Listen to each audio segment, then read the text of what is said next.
ખબર છે, આપણી આસપાસ એક એવી ટેકનોલોજીનું આખું વિશ્વ છે જે દેખાતું નથી પણ આપણું લગભગ બધું જ કામ એ જ ચલાવે છે. આ દુનિયા નાના નાના પણ ખૂબ જ શક્તિશાળી મગજથી બનેલી છે. આ મગજ આપણા દરેક ઉપકરણમાં, દરેક ગાડીમાં, દરેક સિસ્ટમમાં છુપાયેલા છે. આજે આપણે આ જ માઇક્રોકન્ટ્રોલર્સની દુનિયામાં એક ઊંડી ડૂબકી મારીશું. ક્યારેય વિચાર્યું છે કે સવારની પહેલી ચા પીવાથી લઈને ગાડીની ચાવી ફેરવવા સુધી આપણે કેટલા બધા નાના નાના કમ્પ્યુટર્સના સંપર્કમાં આવીએ છીએ? જવાબ કદાચ આપણે જે વિચારીએ છીએ તેના કરતાં ઘણો મોટો છે. આ નાના મગજ એટલે કે માઇક્રોકન્ટ્રોલર્સ આપણી આધુનિક જિંદગીનો પાયો છે. તો આપણી આજની સફરમાં આપણે ઘરના જાણીતા વાતાવરણથી શરૂ કરીશું. પછી મુસાફરી, ઉદ્યોગો અને છેવટે આ આખો ગ્રહ કેવી રીતે એકબીજા સાથે જોડાઈ રહ્યો છે ત્યાં સુધી પહોંચીશું.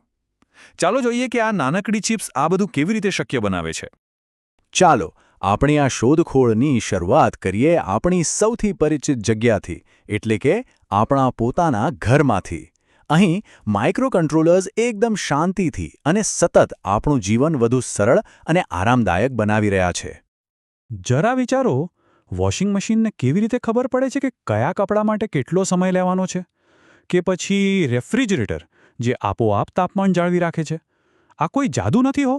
આ દરેક ઉપકરણની અંદર એક નાનો કમાન્ડર બેઠો છે, એક માઇક્રોકન્ટ્રોલર જે આ બધા નિર્ણયો લઈ રહ્યો છે. અને પછી વાત આવે છે આપણા પર્સનલ ગેજેટ્સની. Smartphone, tablet, laptop. આ તો જાણે માઇક્રોકન્ટ્રોલર્સ અને પ્રોસેસર્સનું એક પાવરહાઉસ છે. દરેક સ્વાઇપ, દરેક ક્લિક બસ એક હુકમ છે જેનું પાલન આ નાના મગજ તરત જ કરે છે. ટૂંકમાં કહીએ તો આપણું ઘર હવે ફક્ત ઈંટો અને સિમેન્ટનું બનેલું નથી, પણ એ અસંખ્ય નાના, બુદ્ધિશાળી દિમાગથી પણ ભરેલું છે, જે આપણા આરામ અને સુવિધા માટે સતત કામ કરી રહ્યા છે. ચાલો હવે ઘરની 4 દિવાલોમાંથી બહાર નીકળીએ અને ગતિની દુનિયામાં પ્રવેશ કરીએ. અહીં માઇક્રોકન્ટ્રોલર્સ એવી જટિલ કામગીરી સંભાળે છે જ્યાં એક નાની ભૂલ પણ બહુ ભારે પડી શકે છે. કદાચ જાણીને નવાઈ લાગશે, પણ એક આધુનિક કારમાં 100 કરતાં પણ વધુ માઇક્રોકન્ટ્રોલર્સ હોઈ શકે છે. તે એન્જિનને એકદમ પરફેક્ટ રીતે ચલાવે છે, અચાનક બ્રેક મારવા પર વ્હીલ્સને લોક થતાં અટકાવે છે અને જરૂર પડે તો પડવારમાં એરબેગ્સ ખોલી નાખે છે. એ જાણે આપણા અદૃશ્ય સહ-પાયલટ છે. અને જ્યારે વાત હજારો ફૂટની ઊંચાઈએ ઉડવાની આવે ત્યારે તો આ જવાબદારી અનેક ગણી વધી જાય છે. વિમાનમાં માઇક્રોકન્ટ્રોલર્સ ઓટો પાયલટ જેવી જટિલ સિસ્ટમ્સનું સંચાલન કરે છે. અહીંયા ચોકસાઈ અને વિશ્વસનીયતા સિવાય બીજો કોઈ વિકલ્પ જ નથી. ચાલો હવે આપણું ધ્યાન એવા ક્ષેત્ર તરફ દોરીએ જે આધુનિક અર્થતંત્રની કરોડરજ્જુ છે: ઉદ્યોગ અને ઓટોમેશન. અહીં માઇક્રોકન્ટ્રોલર્સની અસલી શક્તિ જોવા મળે છે.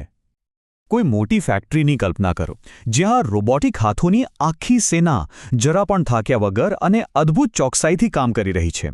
આ દરેક હલનચલન પાછળ માઇક્રોકન્ટ્રોલર્સનું ચોક્કસ નિયંત્રણ છે, જે આધુનિક ઉત્પાદનને ગતિ અને કાર્યક્ષમતા આપે છે. અને આ માત્ર એસેમ્બલી લાઇન પૂરતું જ સીમિત નથી. મોટા વેરહાઉસમાં માલસામાનનું સંચાલન કરતા ઓટોમેટિક વાહનોથી લઈને મુશ્કેલ પરિસ્થિતિઓમાં કામ કરતા રોબોટ સુધી, માઇક્રોકન્ટ્રોલર્સ જ રોબોટિક્સના ભવિષ્યને આકાર આપી રહ્યા છે. આ નાના મગજ છે જે વૈશ્વિક સપ્લાય ચેનને ગતિમાન રાખે છે અને એ પાક્કું કરે છે કે આપણી જરૂરિયાતની વસ્તુઓનું ઉત્પાદન ઝડપથી અને અસરકારક રીતે થાય. અત્યાર સુધી આપણે સુવિધા અને કાર્યક્ષમતાની વાત કરી, પણ હવે એવા ક્ષેત્રોમાં જઈએ જ્યાં માઇક્રોકન્ટ્રોલર્સની ભૂમિકા જીવન અને મૃત્યુનો સવાલ બની જાય છે. હોસ્પિટલના આઈસીયુ વોર્ડનો વિચાર કરો. વેન્ટિલેટર જે દર્દીને શ્વાસ લેવામાં મદદ કરે છે, અથવા હૃદયના ધબકારાનું નિરીક્ષણ કરતું મોનિટર, આ બધું જ માઇક્રોકન્ટ્રોલર્સ પર આધાર રાખે છે. અહીંયા એમની કામગીરીમાં સહેજ પણ ભૂલને કોઈ અવકાશ નથી. તો બીજી તરફ આ જ ટેકનોલોજી આપણી સુરક્ષા પણ કરે છે. બાયોમેટ્રિક સ્કેનર્સ જે આપણી ઓળખની પુષ્ટિ કરે છે, કે પછી રડાર સિસ્ટમ્સ જે જોખમો પર નજર રાખે છે, આ બધી સિસ્ટમ્સનું હૃદય માઇક્રોકન્ટ્રોલર્સ છે. આ ખરેખર કેટલી અદ્ભુત વાત છે નહીં? એક જ મૂળભૂત ટેકનોલોજી કેટલા અલગ અલગ રીતે કામ કરી શકે છે. એક તરફ તે જીવન બચાવે છે, તો બીજી તરફ તે માહિતી અને સંપત્તિનું રક્ષણ કરે છે. આ તેમની વિવિધતાનો ઉત્તમ પુરાવો છે. હવે ચાલો આપણા દૃષ્ટિકોણને હજી મોટો કરીએ.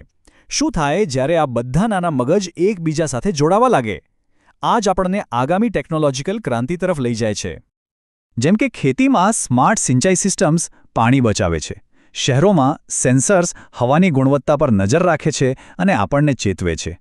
માઇક્રોકન્ટ્રોલર્સ હવે આપણને આપણા પર્યાવરણને વધુ સારી રીતે સમજવામાં અને તેનું સંચાલન કરવામાં મદદ કરી રહ્યા છે. અને આ જ ઇન્ટરનેટ ઓફ થિંગ્સ એટલે કે IoT નો મૂળભૂત વિચાર છે.